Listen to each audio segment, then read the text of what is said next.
ಎಲ್ಲರಿಗೂ ನಮಸ್ಕಾರ ಸ್ನೇಹಿತರೆ. ಜ್ಯೋತಿಷ್ಯದ ಪ್ರಕಾರ 2026ರ ಹೊಸ ವರ್ಷವು ಕೆಲವು ರಾಶಿಗಳ ಭಾಗ್ಯದ ಬಾಗಿಲನ್ನ ತೆಗೆಯಲಿದೆ. ಹಾಗಾಗಿ 2026ರಲ್ಲಿ ವೃಷಭ ರಾಶಿಯವರ ವೃತ್ತಿ, ವೈಯಕ್ತಿಕ, ಕುಟುಂಬ ಹಾಗೂ ಪ್ರೀತಿಯ ಜೀವನ ಹೇಗಿರಲಿದೆ, ಈ ವಿಚಾರಗಳನ್ನ ಗಮನದಲ್ಲಿಟ್ಟುಕೊಂಡು ವೃಷಭ ರಾಶಿಯವರಿಗೆ 2026 ಹೇಗಿರಲಿದೆ ಅನ್ನೋದರ ವಾರ್ಷಿಕ ರಾಶಿಫಲ ನೋಡೋಣ ಬನ್ನಿ. ಅದಕ್ಕೂ ಮುಂಚೆ ನೀವು ನಮ್ಮ ಚಾನೆಲ್ಗೆ ಸಬ್ಸ್ಕ್ರೈಬ್ ಆಗಿಲ್ಲ ಅಂದ್ರೆ ಈಗಲೇ ಸಬ್ಸ್ಕ್ರೈಬ್ ಆಗಿ, ಹಾಗೆ ವಿಡಿಯೋಗೆ ಲೈಕ್ ಮಾಡಿ, ವಿಡಿಯೋವನ್ನ ಸ್ಕಿಪ್ ಮಾಡದೆ ಕೊನೆ ತನಕ ನೋಡಿ. ಎಲ್ಲರೂ ಭಕ್ತಿಯಿಂದ ಓಂ ಶ್ರೀ ಮಹಾಲಕ್ಷ್ಮಿ ನಮಃ ಅಂತ ಕಾಮೆಂಟ್ ಮಾಡಿ ಧನ್ಯವಾದಗಳು. 2026ರಲ್ಲಿ ವೃಷಭ ರಾಶಿಯವರ ಹಣಕಾಸಿನ ಜೀವನ. 2026ರಲ್ಲಿ ವೃಷಭ ರಾಶಿಯವರ ಹಣಕಾಸಿನ ಜೀವನ ಹೇಗಿದೆ? ಧನಸ್ಥಾನಕ್ಕೆ ಗುರುಬಲ ಬರೋದ್ರಿಂದ ಹಣಕಾಸಿನ ವಿಚಾರದಲ್ಲಿ ತುಂಬಾ ಚೆನ್ನಾಗಿದೆ. ಸಾಲಗಾರರ ಕಾಟದಿಂದ ಮುಕ್ತಿ ಸಿಗಲಿದೆ. ಆದಾಯ ಹೆಚ್ಚಾಗುತ್ತೆ. ಈ ವರ್ಷ ನಷ್ಟ ಇಲ್ಲ. ಸ್ವಂತ ಉದ್ಯೋಗ ಮಾಡುವವರಿಗೆ ತುಂಬಾ ಅನುಕೂಲವಾಗಿದೆ. ಸಾಕಷ್ಟು ಆದಾಯ ಸಿಗಲಿದೆ. ಶನಿಗ್ರಹ ದೊಡ್ಡ ಮಟ್ಟದಲ್ಲಿ ಅಭಿವೃದ್ಧಿಯನ್ನ ಉಂಟು ಮಾಡ್ತಾನೆ. ಹಣಕಾಸಿನ ಲಾಭವನ್ನ ನೀಡ್ತಾನೆ. ಸಾಲದ ಭೀತಿ ಇರೋದಿಲ್ಲ. 2ನೇ ಮನೆಗೆ ಗುರುಗ್ರಹ ಆಗಮನವಾಗುತ್ತೆ. ಅಲ್ಲಿಂದ 5ನೇ ಮನೆಯಲ್ಲಿ ನೋಡ್ತಾನೆ. ಇದು ವೃತ್ತಿ ಕ್ಷೇತ್ರವಾಗಿದೆ. 9ನೇ ಮನೆ ಕರ್ಮಸ್ಥಾನ ನೋಡೋದ್ರಿಂದ ವೃತ್ತಿಯಲ್ಲಿ ದೊಡ್ಡ ಮಟ್ಟದ ಬದಲಾವಣೆ ಆಗಲಿದೆ. ಅಧಿಕಾರ ಪಡೆಯೋದು, ಹಣಕಾಸಿನ ಲಾಭ, ಬಡ್ತಿ ಹೊಂದುವ ಸಾಧ್ಯತೆ ಇದೆ. ಈ ವರ್ಷ ಪ್ರೇಮ ಜೀವನ ವೃಷಭ ರಾಶಿಯವರಿಗೆ ಏರಿಳಿತಗಳಿಂದ ಕೂಡಿರಬಹುದು. ಶನಿಯ ಪ್ರಭಾವ ನಿಮ್ಮ 5ನೇ ಮನೆಯ ಮೇಲಿರೋದ್ರಿಂದ ನಿಮ್ಮ ಪ್ರೀತಿ ಮತ್ತು ವೈವಾಹಿಕ ಜೀವನದಲ್ಲಿ ಕೆಲವು ಸಮಸ್ಯೆಗಳು ಉದ್ಭವಿಸುತ್ತವೆ. ಪರಿಣಾಮವಾಗಿ 2026 ನಿಮ್ಮ ಪ್ರೇಮ ಸಂಬಂಧಗಳಲ್ಲಿ ಸಮಸ್ಯೆಗಳನ್ನು ತರಬಹುದು. ರಾಹು ನಿಮ್ಮ 2ನೇ ಮನೆಯಲ್ಲಿರ್ತಾನೆ. ಇದು ಕೂಡ ನಿಮ್ಮ ವೈವಾಹಿಕ ಜೀವನದಲ್ಲಿ ಏರಿಳಿತಗಳಿಗೆ ಕಾರಣವಾಗುತ್ತೆ. ಆದ್ದರಿಂದ ನೀವು ಈ ವರ್ಷ ಜಾಗರೂಕತೆಯಿಂದ ಮಾತ್ರವಲ್ಲದೆ ತಾಳ್ಮೆಯಿಂದ ಇರಬೇಕಾಗುತ್ತೆ. ವರ್ಷದ ಆರಂಭದಲ್ಲಿ ನಿಮ್ಮ ಸಂಗಾತಿಯೊಂದಿಗೆ ಸಂಘರ್ಷದ ಸಾಧ್ಯತೆಗಳಿವೆ. ಹೀಗಾಗಿ ಅತಿಯಾದ ಕೋಪವನ್ನ ತಪ್ಪಿಸಿ ಪರಸ್ಪರ ಭಾವನೆಗಳನ್ನ ಅರ್ಥ ಮಾಡಿಕೊಳ್ಳುವುದು ಸಮಯವನ್ನ ಶುಭವಾಗಿಸುತ್ತದೆ. ವರ್ಷದ ಆರಂಭ ವೃಷಭ ರಾಶಿಯವರಿಗೆ ಕಡಿಮೆ ಅನುಕೂಲಕರವಾಗಿರಬಹುದು. ಯಾಕಂದ್ರೆ ಗುರು ಹಿಮ್ಮುಖ ಸಂಚಾರ ಮತ್ತು ರಾಹುವಿನ ಅಶುಭ ಪ್ರಭಾವದಿಂದ ನಿಮ್ಮ ಸಂಗಾತಿಯೊಂದಿಗೆ ವಾದಗಳಾಗುವ ಸಾಧ್ಯತೆಗಳಿವೆ. ಇದಲ್ಲದೆ ತಪ್ಪು ತಿಳುವಳಿಕೆಗಳು ಸಂಬಂಧದಲ್ಲಿ ಅಂತರವನ್ನು ಉಂಟು ಮಾಡಬಹುದು. ತಾಳ್ಮೆ ಮತ್ತು ಶಾಂತತೆಯನ್ನ ಕಾಪಾಡಿಕೊಳ್ಳುವುದು ದೀರ್ಘಕಾಲದ ಪ್ರಯೋಜನಗಳನ್ನ ನೀಡುತ್ತೆ. ನಿಮ್ಮ ವೈವಾಹಿಕ ಜೀವನದಲ್ಲಿ ಸಮಸ್ಯೆಗಳು ನಿಮ್ಮ ಮನೆ ಮತ್ತು ಮಕ್ಕಳ ಮೇಲೂ ಪರಿಣಾಮ ಬೀರಬಹುದು. ಆದ್ದರಿಂದ ತಿಳುವಳಿಕೆಯುಳ್ಳ ನಿರ್ಧಾರಗಳನ್ನು ತೆಗೆದುಕೊಳ್ಳುವುದು ಮುಖ್ಯ. ಕ್ಷುಲ್ಲಕ ವಿಚಾರಗಳ ಬಗ್ಗೆ ವಾದಿಸುವುದನ್ನ ತಪ್ಪಿಸಿ. ಈ ವರ್ಷದ ಮಧ್ಯದಲ್ಲಿ ಕೆಲವು ಹಳೆಯ ಸಮಸ್ಯೆಗಳು ಮತ್ತೆ ಉದ್ಭವಿಸಬಹುದು. ಆದ್ದರಿಂದ ಬಲವಾದ ಸಂಬಂಧವನ್ನ ಕಾಪಾಡಿಕೊಳ್ಳಲು ತಪ್ಪು ತಿಳುವಳಿಕೆಗಳನ್ನ ನಿರಾಕರಿಸುವುದು ಅಥವಾ ನಿವಾರಿಸುವುದು ಪ್ರೇಮ ಸಂಬಂಧವನ್ನ ಬಲಗೊಳಿಸುತ್ತದೆ. ಇನ್ನು ವರ್ಷದ ಮಧ್ಯದಲ್ಲಿ ಗುರು 3ನೇ ಮನೆಯಲ್ಲಿ ಸಂಚಾರ ಮಾಡೋದ್ರಿಂದ ಪರಿಸ್ಥಿತಿಗಳು ಸುಧಾರಿಸಲು ಪ್ರಾರಂಭವಾಗುತ್ತವೆ. ವೈವಾಹಿಕ ಸಮಸ್ಯೆಗಳು ಕಡಿಮೆಯಾಗಬಹುದು. ಅಲ್ಲಿಯವರೆಗೆ ನೀವು ತಾಳ್ಮೆ ಮತ್ತು ಶಾಂತತೆಯನ್ನ ಕಾಪಾಡಿಕೊಳ್ಳಬೇಕು. ತಾಳ್ಮೆ ಘರ್ಷಣೆಯನ್ನ ಕಡಿಮೆ ಮಾಡಿ ಇಬ್ಬರ ನಡುವೆ ಸಾಮರಸ್ಯವನ್ನು ಉಳಿಸೋದು. ಸಮಸ್ಯೆಗಳು ಉದ್ಭವಿಸದಿದ್ರೆ ನೀವು ಬುದ್ಧಿವಂತ ನಿರ್ಧಾರಗಳನ್ನು ತೆಗೆದುಕೊಳ್ಳುವುದು ತುಂಬಾ ಮುಖ್ಯ. ಈ ಸಮಯದಲ್ಲಿ ಅತಿಯಾದ ಕೋಪವನ್ನು ನಿಯಂತ್ರಿಸಿ. ವೃಷಭ ರಾಶಿಯವರಿಗೆ ವರ್ಷದ ಮಧ್ಯಭಾಗವು ತುಂಬಾ ಒಳ್ಳೆಯದು. ಈ ಸಮಯದಲ್ಲಿ ನಿಮ್ಮ ಪ್ರೇಮ ಜೀವನದಲ್ಲಿ ಆಹ್ಲಾದಕರ ಅನುಭವಗಳನ್ನ ನೀವು ಆನಂದಿಸ್ತೀರಿ. ನೀವು ಮದುವೆಯಾಗಲು ಯೋಚಿಸ್ತಾ ಇದ್ರೆ ಉತ್ತಮ ಪ್ರಸ್ತಾಪಗಳು ನಿಮ್ಮ ದಾರಿಗೆ ಬರಬಹುದು. ಪ್ರೀತಿಯಲ್ಲಿರುವವರು ತಮ್ಮ ಸಂಬಂಧವನ್ನ ಮುಂದುವರಿಸಬಹುದು. ಶನಿಯು ನಿಮ್ಮ ತಾಳ್ಮೆಯನ್ನ ಪರೀಕ್ಷಿಸುವುದಾದ್ರಿಂದ ವರ್ಷದ ಅಂತ್ಯದ ವೇಳೆಗೆ ನೀವು ಸ್ವಲ್ಪ ಜಾಗರೂಕರಾಗಿರಬೇಕು. ಆದ್ದರಿಂದ ಆತುರದ ನಿರ್ಧಾರಗಳನ್ನು ತೆಗೆದುಕೊಳ್ಳೋದನ್ನ ತಪ್ಪಿಸಿ. ಸಂಯಮವನ್ನ ಕಾಪಾಡಿಕೊಳ್ಳೋದ್ರಿಂದ ನಿಮಗೆ ಪರಿಸ್ಥಿತಿ ಉತ್ತಮವಾಗಿರುತ್ತದೆ. ವೃಷಭ ರಾಶಿಯವರು ಈ ವರ್ಷದ ಮೊದಲ 6 ತಿಂಗಳು ಜಾಗರೂಕರಾಗಿರಬೇಕು ಮತ್ತು ಬಯಸಿದ ಸಂಗಾತಿಯನ್ನ ಪಡೆಯಲು ಶ್ರಮಿಸೋದನ್ನ ಮುಂದುವರಿಸಬೇಕು. ನೀವು 2026ರಲ್ಲಿ ಮದುವೆಯಾಗಲು ಯೋಚಿಸ್ತಾ ಇದ್ರೆ ಮೊದಲ 6 ತಿಂಗಳು ಅನುಕೂಲಕರವಾಗಿರುವುದಿಲ್ಲ. ಈ ಅವಧಿಯಲ್ಲಿ ನಿಮ್ಮ ಪ್ರೀತಿಯನ್ನ ವ್ಯಕ್ತಪಡಿಸೋದನ್ನ ತಪ್ಪಿಸಿ. ವರ್ಷದ ಆರಂಭದಲ್ಲಿ ತಾಳ್ಮೆಯನ್ನ ಕಾಪಾಡಿಕೊಳ್ಳುವುದು ಉತ್ತಮ. ದಾಂಪತ್ಯ ಮನಸ್ತಾಪಗಳು ಕ್ರಮೇಣ ಸಾಮಾನ್ಯ ಸ್ಥಿತಿಗೆ ಬರುವುದು ನಿಮಗೆ ಅತ್ಯಂತ ಅನುಕೂಲಕರ ತಿಂಗಳು ಎಂದು ಸಾಬೀತುಪಡಿಸಬಹುದು. ಈ ಸಮಯದಲ್ಲಿ ನೀವು ಹೊಸ ಸಂಬಂಧವನ್ನು ಸಹ ಪ್ರಾರಂಭಿಸಬಹುದು. ನಿಮ್ಮ ಪ್ರೇಮ ಜೀವನದಲ್ಲಿ ಪ್ರಣಯ ಹೆಚ್ಚಾಗುತ್ತದೆ. ವರ್ಷದ ಕೊನೆಯಲ್ಲಿ ಮನೆಯ ವಾತಾವರಣ ಆಹ್ಲಾದಕರವಾಗಿರುತ್ತೆ. ನಿಮ್ಮ ದಾಂಪತ್ಯದಲ್ಲಿ ಪ್ರೀತಿ, ಗೌರವ ಮತ್ತು ವಿಶ್ವಾಸ ಬಲಗೊಳ್ಳುವುದು. ಈ ಸಮಯದಲ್ಲಿ ನಿಮ್ಮ ವೈವಾಹಿಕ ಜೀವನದಲ್ಲಿ ಪ್ರೀತಿ ಮತ್ತು ವಿಶ್ವಾಸ ಹೆಚ್ಚಾಗುತ್ತೆ. ಇನ್ನು ವೃಷಭ ರಾಶಿಯವರು ಈ 5 ವಿಚಾರದಲ್ಲಿ ಎಚ್ಚರಿಕೆಯನ್ನು ವಹಿಸಬೇಕು. ಮೊದಲನೆಯ ಎಚ್ಚರಿಕೆ, ನಿಮ್ಮ ಜೀವನದಲ್ಲಿ ಪ್ರೀತಿ, ವೈವಾಹಿಕ ಜೀವನ, ಬಿಸ್ನೆಸ್, ಜಾಬ್, ಎಜುಕೇಶನ್ ಯಾವುದೇ ವಿಚಾರ ಆದ್ರೂ ಸರಿ, ನಿಮ್ಮ ಮನಸ್ಸಿಗೆ 100% ಅನಿಸಿದ್ರೆ ಮಾತ್ರ ನಿರ್ಧಾರಗಳನ್ನ ಪೂರ್ತಿ ಮನಸ್ಸಿನಿಂದ ತೆಗೆದುಕೊಳ್ಳಿ. ಇಲ್ದಿದ್ರೆ ತೆಗೆದುಕೊಳ್ಳೋದಕ್ಕೆ ಹೋಗಬೇಡಿ. ಆ ಕೆಲಸದಲ್ಲಿ 100% ಸಕ್ಸಸ್ ಪಡೆಯುತ್ತೀರಾ. ನಿಮ್ಮ ಮನಸ್ಸಿಗೆ 99% ಅನಿಸಿದ್ರೆ ಆ ಕೆಲಸಕ್ಕೆ ಕೈ ಹಾಕಬೇಡಿ. ಬೇರೆಯವರ ಒತ್ತಡಕ್ಕೆ ಮಣಿದು ನಿರ್ಧಾರಗಳನ್ನು ತೆಗೆದುಕೊಳ್ಳಬೇಡಿ. ಸಾಕ್ಷಾತ್ ಶಿವ ಹಾಗೂ ಲಕ್ಷ್ಮಿ ಅನುಗ್ರಹ ಇರುವಂತಹ ರಾಶಿ ವೃಷಭ ರಾಶಿ. ಆದ್ದರಿಂದ ವೃಷಭ ರಾಶಿಯವರು ನೀವು ಕುಳಿತುಕೊಂಡೇ ಯಶಸ್ಸನ್ನ ಪಡೆಯಬಹುದು. ನೀವು ಕಷ್ಟಪಟ್ಟು ಅಲೆದಾಟ ಮಾಡುವ ಅಗತ್ಯವೇ ಇಲ್ಲ. ಆದರೆ ಯಾವುದೇ ಕೆಲಸ ಮಾಡಿದ್ರೂ ಪೂರ್ಣ ಮನಸ್ಸಿನಿಂದ ಮಾಡಿದಾಗ ಮಾತ್ರ ಯಶಸ್ಸು ಪಡೆಯುತ್ತೀರಾ.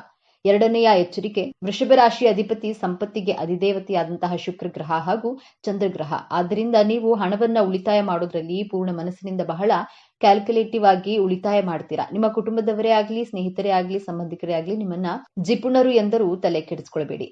ನೀವು ಹಣವನ್ನ ಸಂಗ್ರಹಿಸುವ ಗುಣ ಬಿಟ್ಕೊಡಬೇಡಿ. ನಿಮ್ಮ ಪೂರ್ಣ ಮನಸ್ಸಿನಿಂದ ಹಣವನ್ನು ಉಳಿತಾಯ ಮಾಡಿದರೆ ಆ ಲಕ್ಷ್ಮೀ ದೇವಿಯ ಅನುಗ್ರಹ ನಿಮ್ಮ ಮೇಲೆ ಇನ್ನೂ ಹೆಚ್ಚಾಗಿರಲಿದೆ. ನೀವು ಬಹಳ ಬೇಗ ಶ್ರೀಮಂತರಾಗಿ ಸಂತೋಷವಾಗಿರಬಹುದು. ನಿಮ್ಮ ಮನಸ್ಸಿಗೆ ಅನಿಸಿದ ಹಾಗೆ ಮಾಡಿ.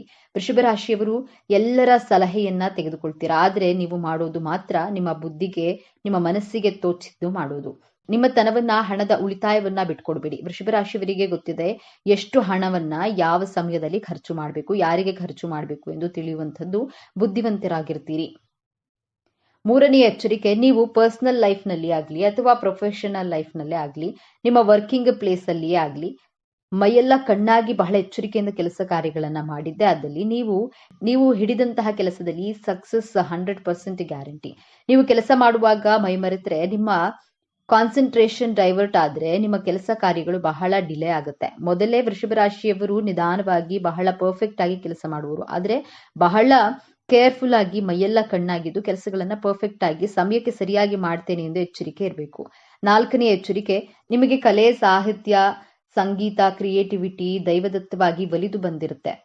ವೃಷಭ ರಾಶಿಯವರು ಈ ರೀತಿ ಕ್ರಿಯೇಟಿವ್ ತುಂಬಿರುವಂತಹ ನೀವು ನಿಮ್ಮ ಜೀವನದಲ್ಲಿ ಯಾವುದಾದ್ರೂ ಒಂದು ಬಿಸ್ನೆಸ್ ಪ್ರಾಜೆಕ್ಟ್ ನಿಮಗೆ ಸಿಗಲಿ ಅಥವಾ ಯಾವುದಾದ್ರೂ ಜಾಬ್ ಇಂಟರ್ವ್ಯೂ ಅಟೆಂಡ್ ಮಾಡಬೇಕು ಅಂದ್ಕೊಂಡಿದ್ದೀರಾ, ಆ ವಿಚಾರವನ್ನ ಯಾರಿಗೂ ಹೇಳದೆ ಆ ಇಂಟರ್ವ್ಯೂ ಅನ್ನ ಅಟೆಂಡ್ ಮಾಡಿ. ಇಲ್ಲದಿದ್ರೆ ನಿಮಗೆ ಬಂದಿರುವಂತಹ ಬಿಸ್ನೆಸ್ ಆಫರ್ಗಳು, ಆ ಜಾಬ್ ನಿಮ್ಮ ಕೈತಪ್ಪಿ ಹೋಗುವಂತಹ ಸಾಧ್ಯತೆಗಳು ಹೆಚ್ಚಾಗಿವೆ. ವೃಷಭ ರಾಶಿಯವರಿಗೆ ಎರಡನೆಯ ಭಾವದಲ್ಲಿ ಮಿಥುನ ರಾಶಿ ಬರೋದ್ರಿಂದ ಮಿಥುನ ರಾಶಿ ಅಧಿಪತಿ ಬುಧ.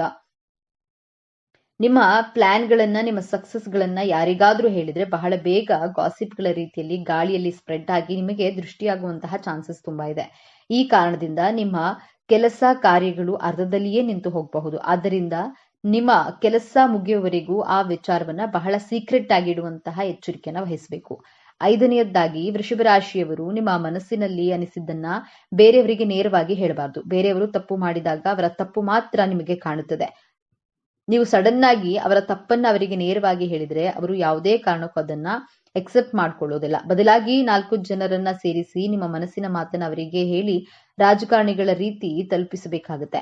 ಆಗ ನಿಮ್ಮ ಮಾತಿಗೆ ಬೆಲೆ ಸಿಗೋದು. ಆದ್ದರಿಂದ ನಿಮ್ಮ ಮನಸ್ಸಿಗೆ ಅನಿಸಿದ್ದನ್ನ ಯಾರಿಗೂ ಡೈರೆಕ್ಟ್ ಆಗಿ ವ್ಯಕ್ತಪಡಿಸಬೇಡಿ. ವೃಷಭ ರಾಶಿಯವರು ಅಂದುಕೊಂಡಿರೋದು 99% ಕರೆಕ್ಟ್ ಆಗಿ ಇರುತ್ತೆ. ಆದ್ರೆ ಬೇರೆಯವರಿಗೆ ನಿಮ್ಮ ಅಭಿಪ್ರಾಯಗಳು ತಪ್ಪಾಗಿ ಕಾಣೋದು. ಆದ್ದರಿಂದ ನಿಮ್ಮ ಮನಸ್ಸಿನ ಅಭಿಪ್ರಾಯಗಳನ್ನ ಅವರ ಮುಂದೆ ನೇರವಾಗಿ ವ್ಯಕ್ತಪಡಿಸಬೇಡಿ. ನೀವು ಈ ರೀತಿ ಮಾಡಿದ್ದೇ ಆದಲ್ಲಿ ನಿಮ್ಮ ಟೈಮ್ ವೇಸ್ಟ್ ಆಗುತ್ತೆ. ನಿಮ್ಮ ಟೈಮ್ ಅನ್ನ ವೇಸ್ಟ್ ಮಾಡಿಕೊಳ್ಳದೆ ನಿಮ್ಮ ಗುರಿ ಹಾಗೂ ಉದ್ದೇಶಗಳ ಕಡೆ ಫೋಕಸ್ಡ್ ಆಗಿ ಇರಬೇಕಾಗತ್ತೆ. ಈ 5 ವಿಚಾರದಲ್ಲಿ ಎಚ್ಚರಿಕೆ ವಹಿಸಬೇಕು. ನಿಮ್ಮ ಜೀವನದಲ್ಲಿ ನೀವು ಅಂದುಕೊಂಡಂತಹ ಕೆಲಸದಲ್ಲಿ 100% ಜಯ ನಿಮ್ಮದೇ. ಪರಿಹಾರ, ನೀವು ನಿಮ್ಮ ಆರೋಗ್ಯದ ಮೇಲೆ ನಿಗಾ ವಹಿಸಬೇಕು ಮತ್ತು ಮಹಾಮೃತ್ಯುಂಜಯ ಮಂತ್ರವನ್ನು ಪಠಿಸುವುದು ಪ್ರಯೋಜನಕಾರಿ. ನೀವು ಜೀವನದಲ್ಲಿ ತೊಂದರೆಗಳನ್ನ ಎದುರಿಸುತ್ತಿದ್ರೆ ನಿಯಮಿತವಾಗಿ ಶಿವ ದೇವಾಲಯಕ್ಕೆ ಭೇಟಿ ನೀಡುವುದು ಒಳ್ಳೆಯದು. ಇದು ನಿಮಗೆ ತೊಂದರೆಗಳಿಂದ ಸ್ವಲ್ಪ ಪರಿಹಾರವನ್ನ ನೀಡುತ್ತೆ.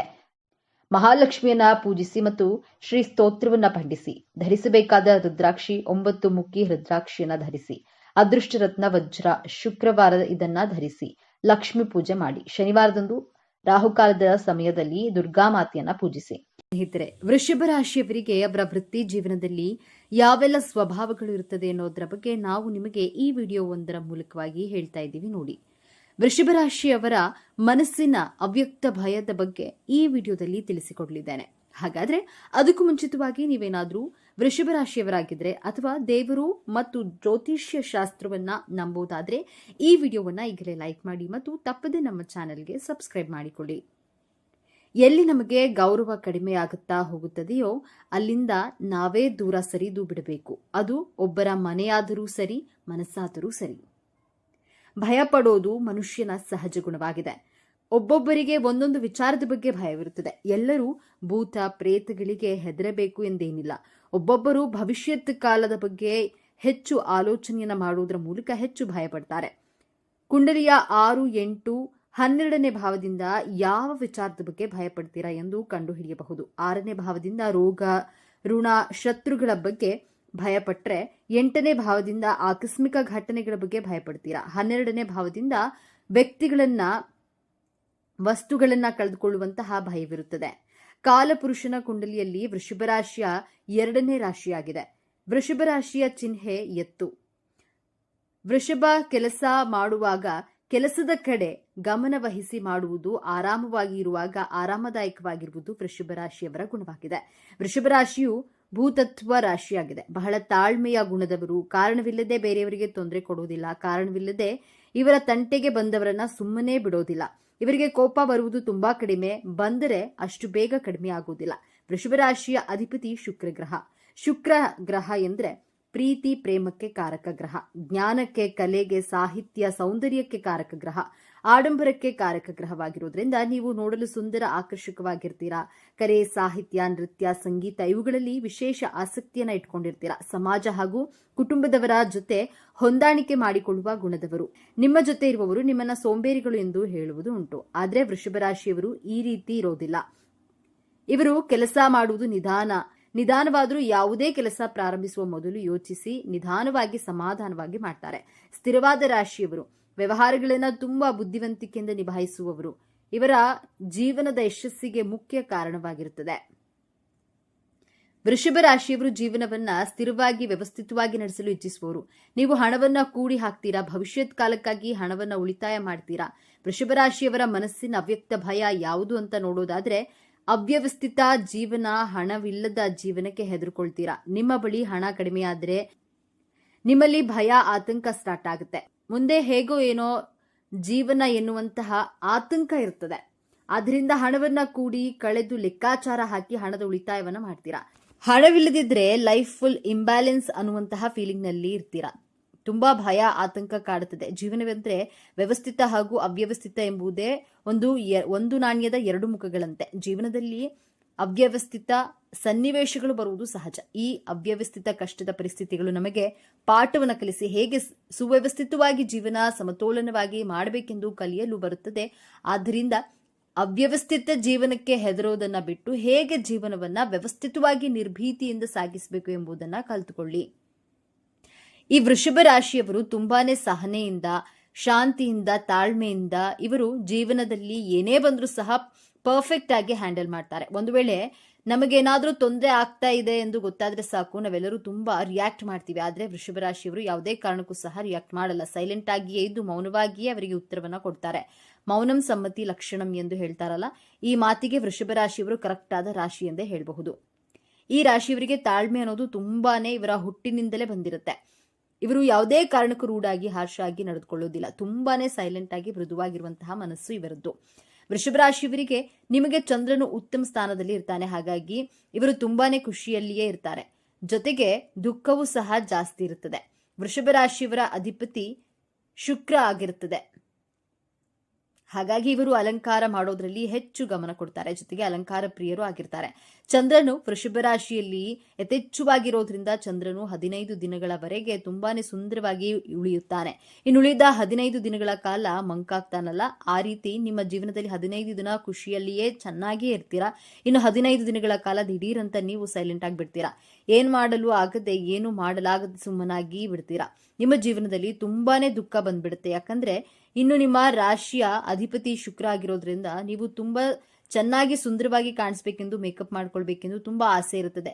ಮೇಕಪ್ ವಸ್ತುಗಳಿಗೆ ಬಹಳ ಹಣವನ್ನ ಖರ್ಚು ಮಾಡ್ತೀರಾ. ಈ ರೀತಿ ಯೋಚನೆ ಮಾಡುವವರು ವೃಷಭ ರಾಶಿಯವರು. ಹಾಗಾಗಿಯೇ ಅತಿ ಹೆಚ್ಚು ಕಲೆಗಾರರು ವೃಷಭ ರಾಶಿಯವರು ಎಂದೇ ಹೇಳಬಹುದು. ಹಲವಾರು ವಿಚಾರಗಳನ್ನ ಭೇದಿಸೋದ್ರಲ್ಲಿ ವೃಷಭ ರಾಶಿಯವರು ಎತ್ತಿದ ಕೈ ಎಂದೇ ಹೇಳಬಹುದು. ವೃಷಭ ರಾಶಿಯವರು ತುಂಬಾನೇ ಕಲೆಗಾರರು ಹೇಗಿರ್ತಾರೆ ಎಂದು ನೋಡೋದಾದ್ರೆ ಹೆಚ್ಚಾಗಿ ಕೋಪ ಮಾಡಿಕೊಳ್ಳೋದಿಲ್ಲ. ವೃಷಭ ರಾಶಿಯವರು ನೃತ್ಯ, ಸಂಗೀತ, ಪುಸ್ತಕ ಓದುವುದು, ಬರೆಯುವ ಕಲೆ, ಹೀಗೆ ನಾನಾ ರೀತಿಯ ಕಲೆಗಳನ್ನ ತಿಳಿದುಕೊಂಡಿರ್ತಾರೆ. ಅಷ್ಟೇ ಅಲ್ಲ, ಇವರಿಗೆ ಕಲೆ ಅನ್ನೋದು ಹುಟ್ಟಿದಾಗಿಂದಲೇ ಬಂದುಬಿಟ್ಟಿರುತ್ತೆ. ಹಾಗಾಗಿ ಈ ರಾಶಿಯವರನ್ನ ಕಲೆಗಾರರು ಎಂದೇ ಹೇಳಬಹುದು. ಇನ್ನು ವೃಷಭ ರಾಶಿಯವರು ಅನೇಕ ವಿಚಾರಗಳನ್ನ ಭೇದಿಸೋದ್ರಲ್ಲಿ ಇವರು ಎತ್ತಿದ ಕೈ ಎಂದು ಹೇಳಬಹುದು. ಇವರು ಯಾವುದೇ ವಿಚಾರಗಳನ್ನ ಮನಸ್ಸಿನಲ್ಲಿಟ್ಟು ಬೇಗ ಕಲ್ತ್ಕೊಳ್ತಾರೆ. ಯಾವುದೇ ವಿಚಾರವಾಗಿರ್ಲಿ, ವಿಷಯವಾಗಿರ್ಲಿ, ಅದರ ಬಗ್ಗೆ ತುಂಬಾ ಸರ್ಚ್ ಮಾಡ್ತಾರೆ. ಜೊತೆಗೆ ಆ ವಿಚಾರವನ್ನ ಆದಷ್ಟು ಬೇಗ ತಿಳಿದುಕೊಳ್ತಾರೆ. ಈ ರೀತಿಯ ಸ್ವಭಾವದವರು ಈ ವೃಷಭ ರಾಶಿಯವರು. ಇನ್ನು ವೃಷಭ ರಾಶಿಯವರು ಪ್ರೀತಿಯ ವಿಚಾರದಲ್ಲಿ ಬಹಳಾನೇ ನಿರೀಕ್ಷೆ ಮಾಡ್ತಾರೆ. ಈ ರಾಶಿಯವರು ಅಂದ್ರೆ ಈಗ ಯಾರನ್ನಾದ್ರೂ ಲವ್ ಮಾಡ್ತಾರೆ ಅಂದ್ಕೊಳ್ಳಿ, ಇವರು ಯಾರನ್ನೂ ಸಹ ಅಷ್ಟು ಬೇಗ ಪ್ರೀತಿ ಮಾಡೋದಿಲ್ಲ. ಒಂದು ವೇಳೆ ಲವ್ ಮಾಡಿದ್ರೆ ಅವರನ್ನ ಯಾವುದೇ ಕಾರಣಕ್ಕೂ ಸಹ ಬಿಡೋದೂ ಇಲ್ಲ. ಈಗ ಗಂಡ ಹೆಂಡತಿಯೇ ಆಗಿದ್ದಲ್ಲಿ ಹೆಂಡತಿ ವೃಷಭ ರಾಶಿಯವರ ಆಗಿದ್ರೆ ಗಂಡನಿಂದ ಜಾಸ್ತಿ ಪ್ರೀತಿಯನ್ನ ಬಯಸ್ತಾರೆ. ವೃಷಭ ರಾಶಿಯ ಮಕ್ಕಳಿದ್ರೆ ತಂದೆ ತಾಯಿಯನ್ನ ಬಹಳ ಗೌರವಿಸ್ತಾರೆ, ಜೊತೆಗೆ ತಂದೆ ತಾಯಿಯ ಪ್ರೀತಿಯನ್ನ ಎಕ್ಸ್ಪೆಕ್ಟ್ ಮಾಡ್ತಾರೆ. ಇಲ್ಲವೇ ವೃಷಭ ರಾಶಿಯ ಗಂಡಸರು ಇದ್ರೆ ಇವರ ತಾಯಿ, ಇವರ ಹೆಂಡತಿ ಮತ್ತು ಇವರ ಮಕ್ಕಳು ಇವೆಲ್ಲರಿಂದ ಸಹ ಪ್ರೀತಿಯನ್ನ ಎಕ್ಸ್ಪೆಕ್ಟ್ ಮಾಡೋದ್ರಲ್ಲಿ ಈ ವೃಷಭ ರಾಶಿಯವರು ಎತ್ತಿದ ಕೈ ಎಂದು ಹೇಳಬಹುದು. ಇನ್ನ ವೃಷಭ ರಾಶಿಯವರು ಇವರ ಕುಟುಂಬವನ್ನ ಬಹಳ ಪ್ರೀತಿಯಿಂದ ಅದ್ಭುತವಾಗಿ ನೋಡ್ಕೊಳ್ತಾರೆ. ಮನೆಯ ಸದಸ್ಯರಿಂದ ಎಲ್ಲರ ಪ್ರೀತಿಯನ್ನ ಇವರು ಎಕ್ಸ್ಪೆಕ್ಟ್ ಮಾಡ್ತಾರೆ. ಈ ವೃಷಭ ರಾಶಿಯವರು ಹೇಗೆ ಅಂದ್ರೆ ಮನೆಯ ಸದಸ್ಯರೆಲ್ಲರನ್ನ ನನ್ನನ್ನ ಬಹಳ ಪ್ರೀತಿ ಮಾಡ್ತಾರೆ, ನೋಡ್ಕೊಳ್ತಾರೆ, ಹಾಗೆ ನನ್ನ ಮೇಲೆ ಬಹಳ ಪ್ರೀತಿಯನ್ನ ಇಟ್ಟಿರ್ತಾರೆ, ನಾನು ಸಹ ಅವರನ್ನ ಚೆನ್ನಾಗಿ ನೋಡ್ಕೊಳ್ತೇನೆ ಎನ್ನುವಂತಹ ಹೃದಯ ಉಳ್ಳವರು.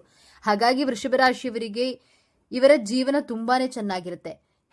ಅವರ ಕುಟುಂಬದಲ್ಲಿ ಕಲಹಗಳು ಅನ್ನೋದು ಇರೋದಿಲ್ಲ, ಹಾಗೆಯೇ ಇವರ ಕುಟುಂಬದಲ್ಲಿ ಜಗಳ ಬರೋದಿಲ್ಲ. ಇವರು ತನ್ನ ಕುಟುಂಬವನ್ನ ತುಂಬಾ ಪ್ರೀತಿ ಮಾಡ್ತಾರೆ, ಇವರ ಕುಟುಂಬವನ್ನ ಬಹಳ ಚೆನ್ನಾಗಿ ನೋಡ್ಕೊಳ್ತಾರೆ. ಬೇರೊಬ್ಬರ ಮುಂದೆ ಇವರ ಕುಟುಂಬವನ್ನ ಬಿಟ್ಕೊಡುವ ಪ್ರಶ್ನೆಯೇ ಇಲ್ಲ. ಇನ್ನ ವೃಷಭ ರಾಶಿಯವರು ಹಣಕಾಸಿನ ವಿಚಾರದಲ್ಲಿ ಹಣ ಉಳಿಸೋದ್ರಲ್ಲಿ ಎತ್ತಿದ ಕೈ ಅಂತಾನೆ ಹೇಳಬಹುದು. ವೃಷಭ ರಾಶಿಯವರು ತುಂಬಾನೇ ಕಂಜೂಸ್ ಅಂತಾನೆ ಹೇಳಬಹುದು. ಹಣವನ್ನ ಜಾಸ್ತಿ ಖರ್ಚು ಮಾಡಲ್ಲ, ಸ್ವಲ್ಪವೇ ಖರ್ಚು ಮಾಡ್ತಾರೆ. ಆದ್ರೆ ಖರ್ಚು ಮಾಡಲೇಬೇಕಾದ ಸಮಯದಲ್ಲಿ ತುಂಬಾ ಖರ್ಚು ಮಾಡಿಬಿಡ್ತಾರೆ. ಇಂತಹ ಮನಸ್ಸುಳ್ಳ ಸ್ವಭಾವದವರು ವೃಷಭ ರಾಶಿಯವರು. ನೋಡಿದ್ರಲ್ಲ ಸ್ನೇಹಿತರೆ, ನೀವು ಸಹ ವೃಷಭ ರಾಶಿಯವರಾಗಿದ್ರೆ ನಿಮ್ಮ ಜೀವನದಲ್ಲಿಯೂ ಸಹ ಇದೆಲ್ಲವೂ ನಡೀತಾ ಇದೆ ಅನಿಸಿದ್ರೆ ನಿಮ್ಮ ಅನಿಸಿಕೆ ಅಭಿಪ್ರಾಯಗಳನ್ನ ಕಾಮೆಂಟ್ ಮೂಲಕ ತಿಳಿಸಿ. ಓಂ ಶ್ರೀ ಲಕ್ಷ್ಮೀ ನರಸಿಂಹ ಸ್ವಾಮಿಯೇ ನಮಃ ಎಂದು ಕಾಮೆಂಟ್ ಮಾಡಿ. ಈ ವಿಡಿಯೋ, ಈ ಮಾಹಿತಿಯನ್ನು ಲೈಕ್ ಮಾಡಿ, ಶೇರ್ ಮಾಡಿ. ತಪ್ಪದೇ ನಮ್ಮ ಚಾನೆಲ್ಗೆ ಈಗಲೇ ಸಬ್ಸ್ಕ್ರೈಬ್ ಮಾಡಿಕೊಳ್ಳಿ. ಒಂದೊಳ್ಳೆ ಮಾಹಿತಿಯೊಂದಿಗೆ ಪುನಃ ಭೇಟಿಯಾಗೋಣ. ಅಲ್ಲಿವರೆಗೂ ನೋಡ್ತಾ ಇರಿ ನಮ್ಮ ಚಾನೆಲ್. ಎಲ್ಲರಿಗೂ ಶುಭವಾಗಲಿ. ಧನ್ಯವಾದಗಳು.